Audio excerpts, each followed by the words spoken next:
Hello बच्चों, क्या हाल चाल। ठीक, अच्छे से मजे में।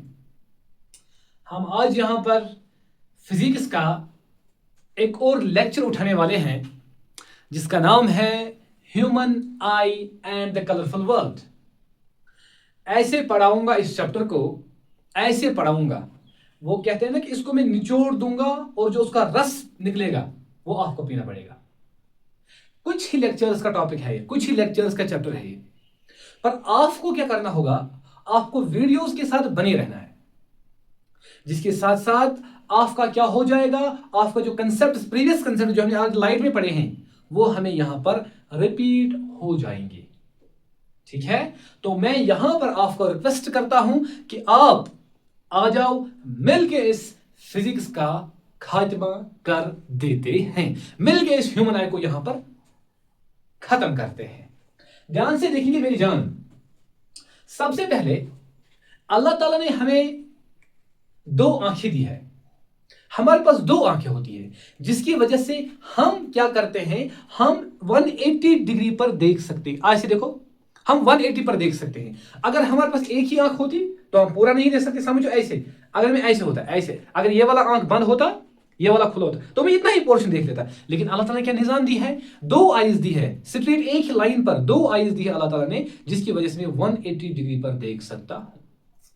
अच्छा सर, ये तो आपने बता दिया अल्लाह ताला ने दिया है, लेकिन हमें यहां पर क्या पॉइंट है असली, हमें यहां पर सीखना है कि ह्यूमन आई है क्या, इसमें क्या होता है, कौन चीज कैसे काम करता है। एक एक चीज मुनीर सर आपका यहां पर आपको एक एक पॉइंट डिस्कस करके देगा। ठीक है मेरी जान, आगे चलते हैं। चलिए बेटा, अभी मैंने बोर्ड पर यहां पर आपके सामने एक ह्यूमन आई की रफ डायग्राम बना दी। ठीक है, तो यहां पर मैं आपको सबसे पहले बताऊंगा कि जो हमारी ह्यूमन आई होती है इसमें कौन कौन पार्ट्स होते हैं।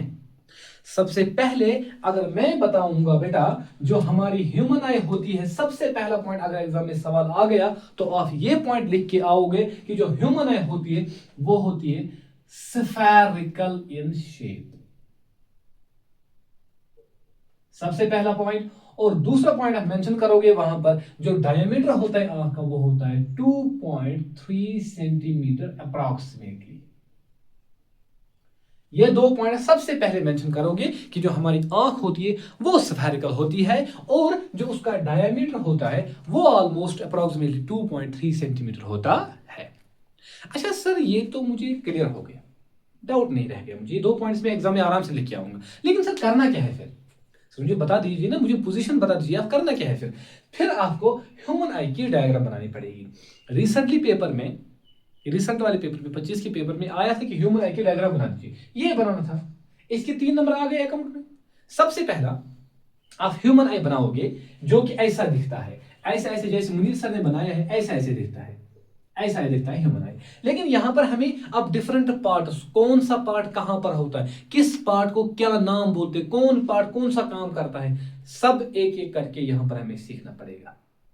ध्यान से देखेंगे बेटा, जो सबसे बाहरी वाला पार्ट होता है, ट्रांसपेरेंट पार्ट होता है, जो ट्रांसपेरेंट पार्ट बाहर वाला पार्ट होता है बच्चा, इसको हम बोलते हैं कॉर्निया। क्या बोलते हैं, ये जो ये वाला होता है ना, जो व्हाइट वाला, व्हाइट के अंदर जो ये वाला होता है, जो ये वाला होता है ना ब्लैक जैसा, ये बड़ा वाला जो ब्लैक जैसा होता है, इसको बोलते हैं बेटा कॉर्निया। इसको क्या बोलते हैं, कॉर्निया। सर इतना तो मुझे समझ में आ गया, मुझे कॉर्निया समझ में आ गया। कॉर्निया क्या है, एक ट्रांसपेरेंट आउटर मोस्ट पार्ट होता है। एक और चीज, ये जो कॉर्निया होता है ये बल्जड पार्ट होता है मेरी जान। क्या होता है, बल्जड पार्ट, ये ऐसे होता है। समझ में आ गई बात, आगे चलते हैं। अच्छा सर, उसके ठीक अंदर, कॉर्निया के जस्ट अंदर होता है प्यूपिल। प्यूपिल एक ब्लैक डायाफ्राम होता है जहां से लाइट सीधे एंटर होकर हमारे आई लेंस पे पड़ती है। जहां से सीधे लाइट एंटर होती है, यहां पर पुपिल से पुपिल की वजह से कोई रेफ्रैक्शन नहीं होता है। समझ में आ गई बात। सीधे जैसे ही कॉर्निया पे लाइट आ गई, उसके बाद अगर वो कॉर्निया से जब अंदर लाइट जाती है तो पुपिल एक ऐसा ब्लैक डायाफ्राम है जहां से सीधा लाइट जाकर ह्यूमन आई के आई लेंस पर पड़ती है। ये जो आई लेंस बेटा होता है, ये होता है क्रिस्टलाइन लेंस। शाबाश, मेरे साथ बोलो, ये होता है क्रिस्टलाइन लेंस और ये कॉन्वेक्स लेंस होता है। समझ में आ गई बात। ये ऐसे होता है, मैंने आपको पढ़ाया है ना, ये ऐसे कॉन्वेक्स लेंस होता है। समझ में आ गई बेटा बात, हो गई ये। अच्छा सर, इसके बाद इसके जस्ट अंदर होता है आइरिस। क्या होता है? आइरिस, जो कि पुपिल को होल्ड करते हैं। जो पुपिल को होल्ड करते हैं उनको बोलते हैं बेटा आइरिस। इतना पॉइंट क्लियर है? सर यहां पर थोड़ा सा मुझे और बता दीजिए। यहां पर एक और चीज आता है बेटा, वो है आई लेंस। वो है आई लेंस, जो मैंने अभी आपको बताया वो कॉन्वेक्स लेंस होता है, या मैं ऐसे बता सकता हूं वो एक क्या क्रिस्टलाइन लेंस होता है। अगर ये कॉन्वेक्स लेंस है, क्या मैं बोल सकता हूं ये कन्वर्जिंग लेंस है? सिंपल सी बात ना। ये कौन सा लेंस होगा? कन्वर्जिंग लेंस और क्रिस्टलाइन लेंस है। कौन सा लेंस? Human eye lens. और इस ह्यूमन आई लेंस को होल्ड करने वाले होते हैं मसल्स, उनको हम सीलरी मसल्स बोलते हैं। शाबाश, उनको हम क्या बोलते हैं? Ciliary muscle. मैंने एक ही चीज यहां पर डिस्कस की है, कौन चीज कहां पर होती है, किस चीज को क्या नाम देते। आप जैसे मैंने डायग्राम बनाई, आप वैसे वैसे पॉइंट्स मेंशन करते जाओ। जो जो मैं बोलता हूं वो पॉइंट्स आप साथ साथ मेंशन करते जाओ। Is that clear? आगे चलते हैं। यहां पर उसके बाद जब मैंने बोला आई लेंस, ये इसको होल्ड कौन करता है? Ciliary muscles. कौन होल्ड करता है? Ciliary muscles. किसको होल्ड करते हैं? आई लेंस को। सर इतना तो मुझे कोई डाउट नहीं है, इतना मुझे सारा क्लियर हो गया। आगे चलते हैं बेटा। यहां पर आई के लास्ट वाले पार्ट में, मैं डायरेक्ट लास्ट में यह भी बताऊंगा यहां पर क्या होता है, कौन चीज कैसी होती है, वो बताऊंगा अभी मैं आगे। लेकिन यहां पर आप पहला पॉइंट याद रखिएगा, ध्यान से देखिए इसको। ये जो आई का लास्ट वाला पार्ट होता है, जहां पर इमेज बनती है, रेटिना हम जिसको बोलते हैं, मेरे साथ बोलो, ऑब्जेक्ट की इमेज जहां पर बनती है उसको हम बेटा रेटिना बोलते हैं। उसको हम रेटिना बोलते हैं, उसको हम रेटिना बोलते हैं। अच्छा सर, ये जो रेटिना होता है, माना जाता है कि ऑलमोस्ट ये रेटिना आंख का 70% कवर करता है। कौन सा? मतलब जो आंख होती है उसमें 70% कौन होता है? रेटिना ही होता है। समझ में आ गई बात। और रेटिना में ही एक एंट्री होती है जो कि हमारे दिमाग तक पहुंचती है, वो होता है बेटा ऑप्टिक नर्व। हर कोई पॉइंट आप साथ साथ मेंशन करते जाओ, किस पॉइंट का कौन सा काम है, किस कंपोनेंट का कौन सा काम है। Is that clear? Is that clear बेटा? थोड़ा सा आगे एक दो स्टेप हम चलते हैं। यहां पर मैं एक ट्रिक बताऊंगा आपको याद रखने के लिए। याद रखने के लिए क्या आपको करना होगा बेटा? याद रखने के लिए आपको करना होगा, ध्यान से देखिए मेरी बात। सर कॉर्निया भी हो गया, आइरिस भी हो गया, सीलरी मसल भी हो गया, convex lens, retina, optic nerve, सारा हो गया। लेकिन आपने ये जो दो नाम लिखे हैं यहां पर, एक्वस ह्यूमर और वाइट्रस ह्यूमर, सर आपने इनको डिस्कस नहीं किया। अभी डिस्कस करते हैं। हमारे पास हमारी जो आंख होती है उसमें दो किस्म के फ्लूइड्स पाए जाते हैं। उसमें दो किस्म के फ्लूइड्स पाए जाते हैं, जिनमें हमारे पास होता है aqueous humour and vitreous humour. कौन कौन सा होता है? बड़े जोर से बोलो बड़े बच्चे, जोर से बोलो, शाबाश। कौन कौन सा होता है? एक्वस ह्यूमर और vitreous humour. Aqueous humour, vitreous humour. Sir ये क्या मतलब? मुझे समझ में नहीं आ गया।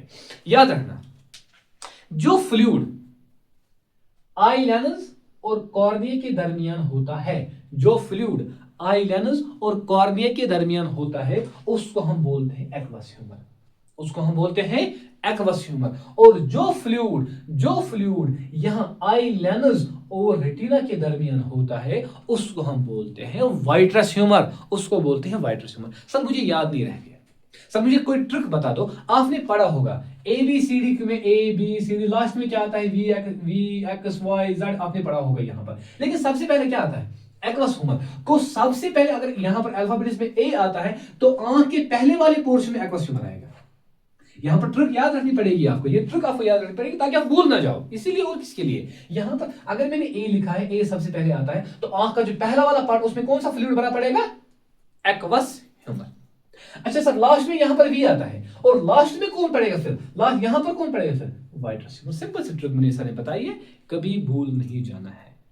ठीक है, आगे चलते हैं। सर ये जो रेटिना होता है ना, इसमें दो टाइप्स ऑफ सेल्स होती है। ध्यान से देखना इसको, ध्यान से बहुत प्यार और मोहब्बत से देखना इसको, बड़े प्यार मोहब्बत से देखना। क्या सर? जो रेटिना होता है बेटा, रेटिना में दो किस्म की सेल्स पाए जाते हैं। एक होता है रॉड शेप्ड सेल्स, एक होता है कून शेप्ड सेल्स। शाबाश, मेरे साथ बोलो, कून शेप्ड सेल्स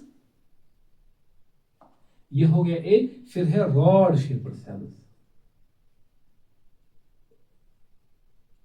कून शेप्ड सेल्स और रॉड शेप्ड सेल्स। सर इनका काम क्या है? रॉड शेप्ड क्या करती है, कून शेप्ड क्या करती है? ध्यान से देखना, बड़े आराम से बैठना, नोटबुक सामने रखना और देखना मुनीर सर क्या क्या बोलता है।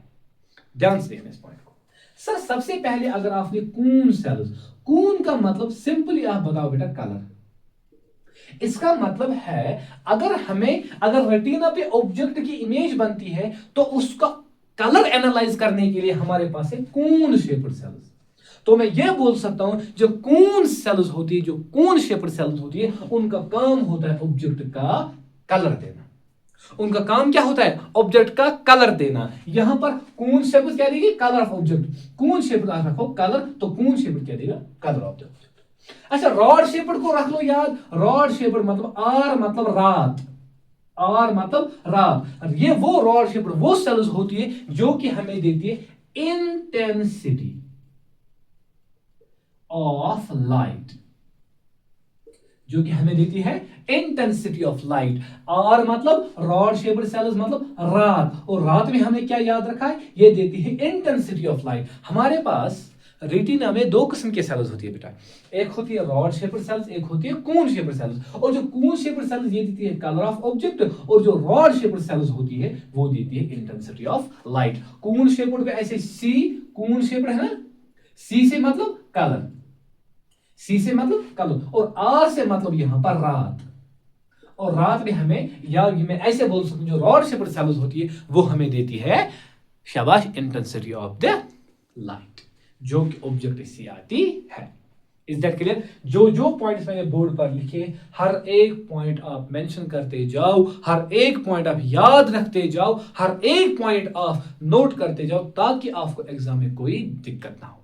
Is that clear? उम्मीद है आपने जितना भी मैंने बोला होगा, उम्मीद है कि आपने सारा पॉइंट्स मेंशन किया होगा, सारे नोट्स आप साथ साथ बनाते होंगे। उम्मीद है आप मेरे नोट्स बहुत ध्यान से पढ़ेंगे, और यहां पर हर कोई कॉन्सेप्ट जो मैं बता रहा हूं आप उसको नोट्स में मेंशन करो, आगे याद करो, ताकि हमें एग्जाम में आसानी होगी।